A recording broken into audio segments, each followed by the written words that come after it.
Finalizei meu primeiro estudo de cineasta.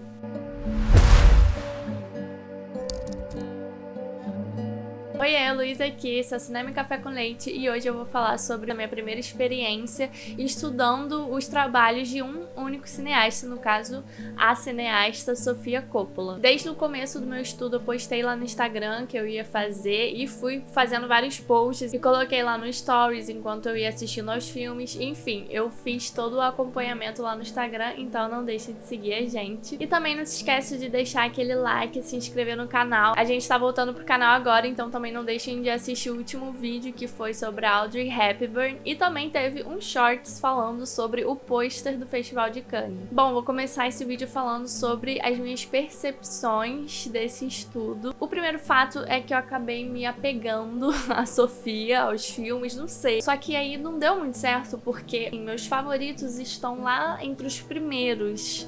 Então foi rolando os outros filmes e aí eu fui deixando de gostar tanto e eu fiquei triste porque eu queria ter gostado. Então eu falei, poxa, não deu aqui, né? Não funcionou. Outra coisa engraçada que aconteceu foi algo que acontecia quando eu fazia direção de arte, figurino, que foi começar a perceber traços visuais dos filmes da Sofia Coppola na vida real. Teve uma fase durante esse estudo que a minha roupa de cama tava toda azul claro e rosa claro e eu falei, gente, aqui seria um ótimo cenário para uma cena da Sofia Coppola. Essa parte da cenografia e do figurino. Isso acontece com cineastas que têm uma marca forte de autoria. Uma outra coisa é que achei incrível ter escolhido um grupo de filmes dentro de um tema específico, no caso dentro de uma cineasta específica, porque isso facilita muito o estudo da linguagem, enfim. Na verdade já tinha rolado aqui o desafio de filmes, eu vou deixar no card na descrição, que foram exatamente meses em que eu separei um grupo de filmes dentro de algum tema ou gênero específico, mas eu não cheguei a estudar filme por filme. Aqui no estudo de cineasta eu de fato fui filme por filme escrevendo, então eu realmente estudei e nesse vídeo aqui eu vou então contar as minhas percepções e interpretações. E por último é que realmente eu gostei muito de me aprofundar no trabalho dessa pessoa. Lá no Instagram eu fui fazendo vários posts, inclusive sobre a vida pessoal. Então, fatos sobre ela, ou os filmes que ela gosta. Porque, é claro, os gostos e a vivência de um artista sempre vai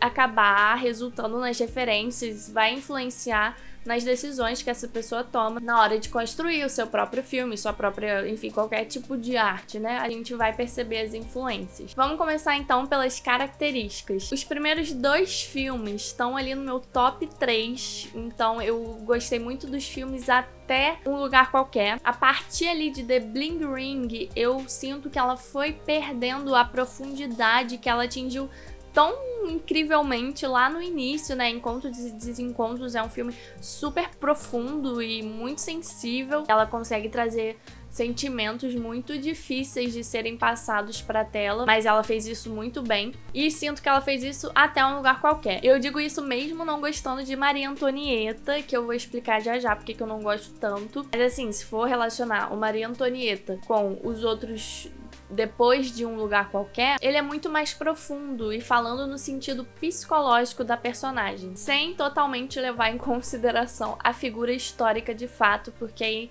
nesse sentido, eu acredito que ela passou longe. Uma característica é que os filmes da Sofia são super intimistas, ela não segue aquela narrativa clássica de 3 atos, onde tem reviravoltas ou, enfim, um super acontecimento importante, e eu gosto muito disso no trabalho dela. Os filmes dela são sobre situações, como que recortes da vida, não necessariamente sobre algo muito importante que vai acontecer, como eu falei anteriormente. Então, inclusive, o conceito de spoiler aqui não se aplica. Até mesmo as Virgens Suicidas, que acontece algo muito relevante e que já está no título, não é sobre isso, não é sobre o fato de que elas vão tirar as suas vidas. É sobre toda essa avalanche de sentimentos que estão sempre retratados ali nos filmes coming of age. Ainda nessa questão de fugir dos clássicos de Hollywood, a Sofia usa muitos planos longos. E isso tem tudo a ver com os personagens da diretora que sempre estão sentindo uma incerteza, uma impossibilidade, uma solidão mesmo. Uma grande característica é que não tem como negar que os filmes da Sofia são super estilosos, ela tem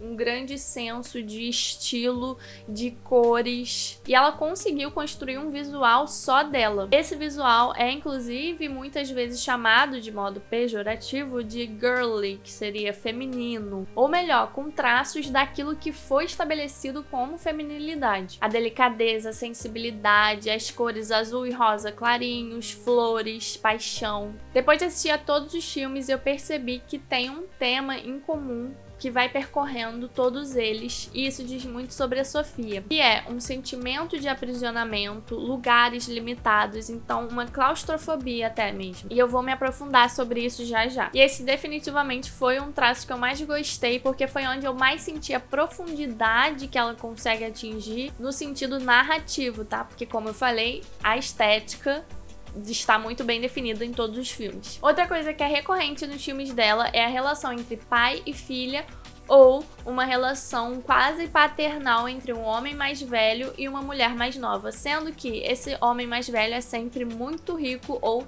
muito famoso. E isso é claro que é um reflexo da vida da própria diretora, já que o pai dela é extremamente famoso e extremamente rico. Isso nos leva para a próxima parte do vídeo, que é uma pequena reflexão. O fato de Sofia Coppola ser filha de um dos maiores diretores da história do cinema é algo positivo ou negativo? Como aqui não trabalhamos com maniqueísmo, vamos pensar os dois lados. Bom, temos um fato inegável e que todo mundo sabe, muita gente critica, que é Sofia Coppola só faz filmes a partir de um ponto de vista, que é pessoas muito privilegiadas e muito ricas e muito brancas. Eu encontrei um artigo do The New York Times que se chama Por que Sofia Coppola não obteve o respeito que uma autora merece? Ele é do James Hoberman, um crítico de cinema e jornalista.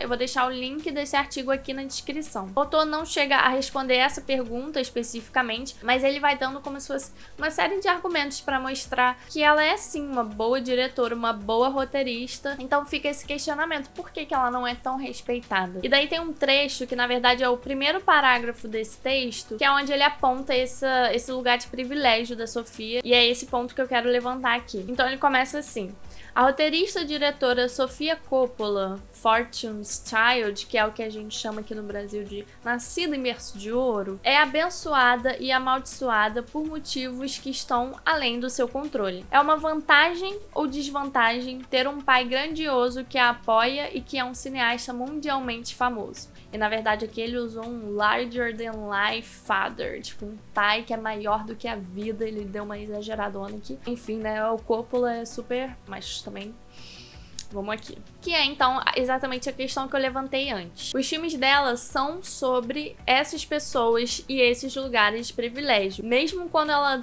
talvez tenta fazer uma crítica ali, eu não acho que ela faça muito, vem de um lugar confortável. E ao mesmo tempo, essa é a vida dela. Tem até uma parte que o Jay Hoberman fala que os filmes têm quase que um toque de autobiografia. São sempre os mesmos temas, interesses, mesmos lugares, tipos de pessoas, além desse lugar de privilégio. Então o fato é que é uma escolha. Ela poderia estar tentando falar sobre outra coisa, mas ela fez a escolha de falar sobre o que ela conhece. E esse tipo de coisa a gente tem sim que problematizar e lembrar, né? Ter isso em mente quando estiver assistindo aos filmes. Tendo isso em mente, a gente também precisa falar sobre o fato de Sofia Coppola ser uma mulher na indústria de Hollywood, que é completamente dominada por homens. Será que ela teria a notoriedade dela, que olha que já nem é tanta, se ela não fosse filha do pai dela? Provavelmente não. Ou provavelmente ela teria que fazer muito filme pra depois, enfim, ser descoberta. E ela certamente não teria ganhado um Oscar pelo seu segundo filme. Inclusive, ela foi a segunda mulher a ganhar o Oscar de roteiro original. 76 anos de premiação e apenas 2 mulheres tinham ganhado o prêmio. Então a gente tem que também levar em consideração o número baixíssimo de mulheres na indústria indústria do cinema,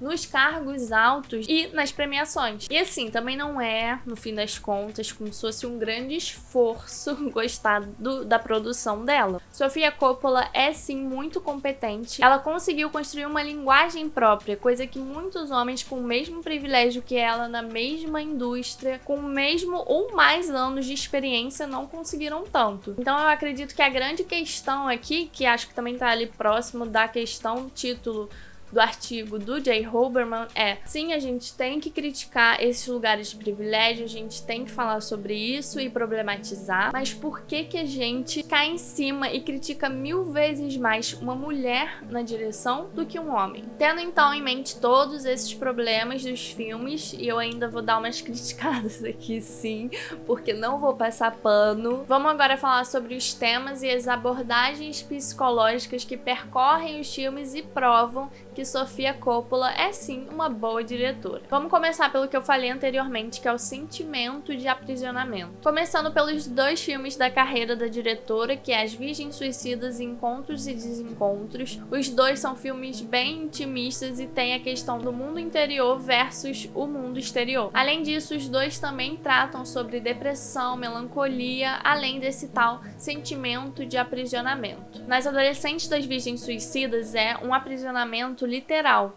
Elas estão dentro daquela casa que elas não podem sair porque a mãe não permite. E assim, elas são menores de idade, para onde elas iriam? Mas além desse fator de idade, é quase como se uma força maior prendesse elas lá, como se aquele fosse o único destino possível para elas. E nos adultos, Encontros e Desencontros é um aprisionamento emocional, como se eles tivessem chegado a uma rua sem saída, onde eles não conseguem mudar a própria situação, eles se deparam com eles mesmos, como se fosse um espelho. E agora, o que fazer? E esse filme é maravilhoso, né? Eu acho muito interessante como a gente tem 2 personagens que se encontram em 2 fases totalmente diferentes da vida, mas eles se encontram exatamente em 2 fases que têm crises muito parecidas, ou pelo menos é o que a gente escuta falar sobre essas 2 crises, que é a crise dos 20, que eu posso afirmar que é isso mesmo, e a crise dos 40 ou a crise da meia-idade. Eu acho que é mais ou menos assim, a cada 20 anos vai rolar uma crise existencial na sua vida.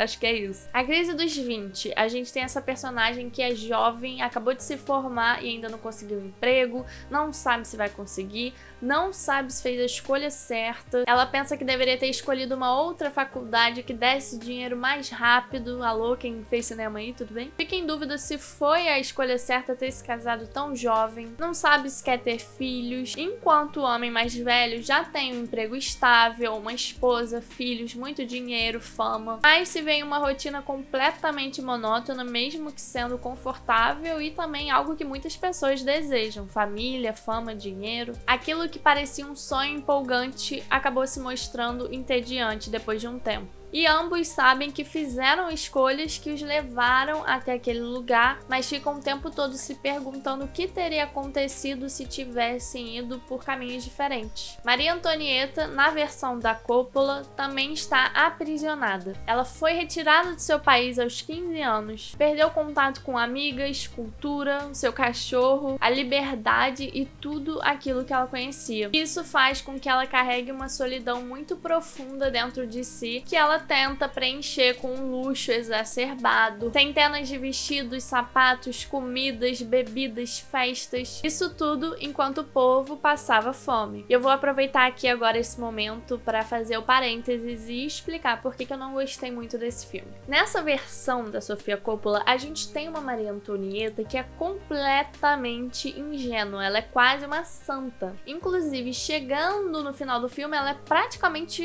a imagem de uma santa mesmo. E assim, pelo que eu já estudei e eu assisti vídeo antes de assistir ao filme, pelo meu conhecimento leigo, ela não era bem assim. Entretanto, eu depois fiquei fazendo uma reflexão aqui, porque é o seguinte: a história foi contada por homens. É no mínimo curioso como o rei, que não tinha absolutamente nenhuma competência, era ele que tomava todas as decisões, algo que é mostrado no filme. Porém, a culpa caiu toda sobre quem? Sobre Maria Antonieta. Quem é que a gente lembra mais, leigamente mesmo, de ter sido uma pessoa horrível? Maria Antonieta. Mas o rei A gente nem... Qual rei mesmo? Foi essa linha tênue aqui porque eu não gostei da escolha que a Sofia fez de defender a Maria Antonieta. Eu sinto que passa um pano além, assim, demais. E aí fica a dúvida, essa escolha reflete a sensibilidade de Sofia Coppola ou da sua visão de mulher privilegiada? Ok, depois desse longo parênteses, vamos voltar aqui ao aprisionamento. Maria Antonieta vive aprisionada, sim, nesse ambiente de privilégio e luxo, mas com um vazio que parece nunca ser preenchido. Um Lugar Qualquer foi um filme que me surpreendeu de uma forma boa, eu fiquei apaixonada, ele é super sensível e é ali como se fosse uma nova versão, algo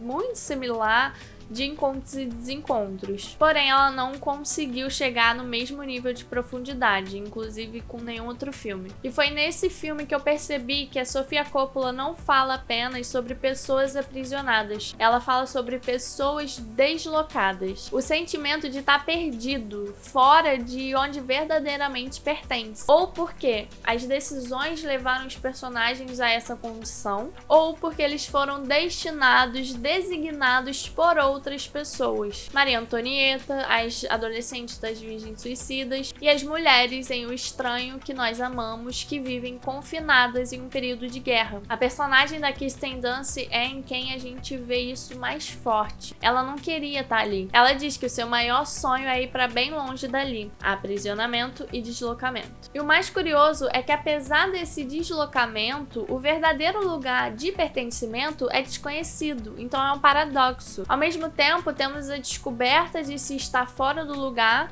mas sem a mínima ideia de pra onde ir. Vocês podem perceber que eu não falei até agora sobre The Bling Ring, A Very Merry Christmas e On the Rocks. Vamos lá. The Bling Ring, baseado em história real, adolescentes roubando mansões de pessoas famosas e ricas. Não gosto, também não desgosto. É meio divertido, mas nem tanto. Ela ficou muito na superfície e escolheu não ter opinião nenhuma, então a gente também fica sem opinião. Pontos positivos. Interessante escolha dela de intercalar presente com futuro, porque daí a gente sabe que eles vão ser pegos a qualquer momento, a gente não sabe quando isso vai acontecer. Emma Watson, maior destaque. Verdadeiramente encarnou a adolescente mimada, chata, sem a mínima noção da realidade. Ela, assim, mandou muito bem, porque eu sou uma grande fã de Harry Potter, já assisti 1 zilhão de vezes. Então é muito difícil desvincular a imagem das atrizes e dos atores dos personagens. Mas ela ali, gente, nesse filme, não existe Hermione Granger, não existe, não tem. E um terceiro ponto é que, na verdade, esse filme, não sei se eu tô forçando muito, esse filme me levou a uma reflexão interessante. Eu fiquei pensando por que esses adolescentes roubaram essas casas. E aí eu percebi que a maioria das casas eram de pessoas que eles idolatravam, assim, eles realmente gostavam muito. Será que roubar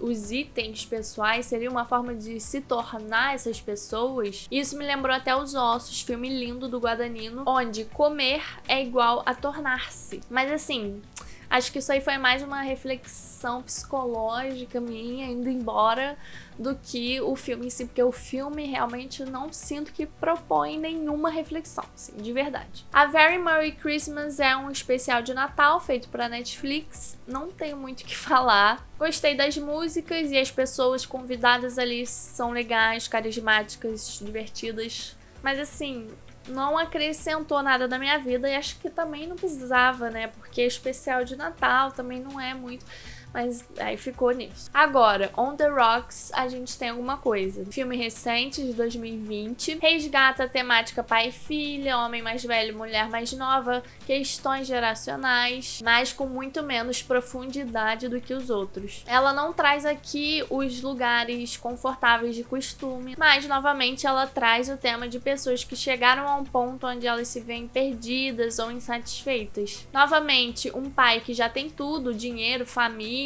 sucesso, mulheres, e a mulher que é uma esposa cujo marido talvez esteja ou não atraindo, e ela chegou ali num ponto que é uma rotina insuportável, ela não aguenta mais, o marido tá trabalhando muito porque começou uma empresa, não ajuda muito. Eu achei bastante divertida a investigação, essa coisa do pai e filha tentando descobrir se o marido tá traindo, eu gostei disso. Eu indicaria esse filme. Ah, e um detalhe que eu gostei nos últimos 2 filmes dela foi quase ausência completa de trilha sonora. Porque assim, a Sofia é uma pessoa muito da música, né? Ela fez videoclipes, eu também botei lá no Instagram, vou deixar o link aqui embaixo. Ela é casada com um vocalista de banda, mas eu sinto que o silêncio combina tão mais com os temas que ela aborda, sabe? Maria Antonieta, por exemplo, é muita música o tempo todo. Momentos de silêncio ali teriam enriquecido muito mais. E vamos pro último tema, que é a condenação da sexualidade feminina. Logo no primeiro longa-metragem é um dos primeiros temas abordados. Ela traz 5 irmãs, sendo que a primeira é a única que não apresenta esse tipo de interesse. É claro, porque ela tem uma depressão muito profunda, ela não consegue ter interesse por mais nada e acaba tirando sua própria vida. A partir daí a gente vai acompanhando as outras 4, que tem muita curiosidade sexual, com foco na Lux, que é a protagonista, vivida pela Kirsten Dunst. Nesse filme fica explícita a liberdade dos meninos, inclusive o pai delas, que tem essa liberdade maior e ele quer aquilo pra elas enquanto a mãe fica aprisionando. No final do filme, o narrador, que por sinal é um menino, o que pode estar evocando a ideia de que só os homens têm esse poder da fala, e mais, como constantemente ao longo da história os homens contaram, pintaram, retrataram a história de mulheres. Foi sempre a visão masculina sobre o feminino. Esse narrador no final do filme diz: não importa que elas eram mulheres. Mas isso não é verdade. Elas serem meninas é o fator mais importante e que gerou tanta dor. E Maria Antonieta, ela traz também esse tema reforçando uma crítica. Ela mostra como aquela mulher, que na vida real era uma menina de 15 anos de idade, foi levada para um país completamente diferente do seu para procriar herdeiros do trono e era constantemente cobrada a engravidar. Senão ela seria uma vergonha pra todo mundo, mas se ela mostra qualquer traço de vontade, de interesse sexual, ela é vista como depravada e é um absurdo. Isso me lembra muito, fazendo outro parênteses, porque eu assisti ontem um episódio de Ted Lasso e uma personagem, a Kylie, ela diz como as mulheres são constantemente, desde sempre, sexualizadas, mas são condenadas pela sua sexualidade. Isso eu achei genial. E ela retoma o tema em O Estranho que Nós Amamos, onde a gente tem uma casa cheia de mulheres que estão vivendo durante a guerra, ou seja, não tem homens. E daí aparece um homem e, lógico, elas vão ficar interessadas. Afinal, imagina o tempo que elas estavam ali na seca. E é aquilo, o desejo é algo natural, não só para os homens, mas para as mulheres também. E um dos maiores acertos desse filme, na minha opinião, foi fazer justamente um contraponto com a versão de 1971, onde a gente tem as mulheres que parecem psicopatas, chegando no final do filme elas parecem loucas. E o Clint Eastwood, ele fica meio como um coitado no final. O tempo todo parece que ele não merecia aquilo. Já no novo, a gente consegue perceber mais a índole do homem. Ela fez questão de mostrar como que aquele homem estava manipulando essas mulheres. E é isso. Acabei, gente. Essas foram as minhas considerações sobre o meu estudo, o meu primeiro estudo de cineastas. Eu já estou planejando o meu próximo estudo de cineasta, porque eu gostei muito de fazer, mas ainda vou deixar em segredo. E tudo sai primeiro lá no Instagram, então não deixe de seguir a gente, porque tá rolando muito conteúdo todo dia, tá muito bom. Obrigada pra quem assistiu tudo até o final. Lembrando a última vez de deixar aquele like e se inscrever no canal. Um beijo e até o próximo vídeo.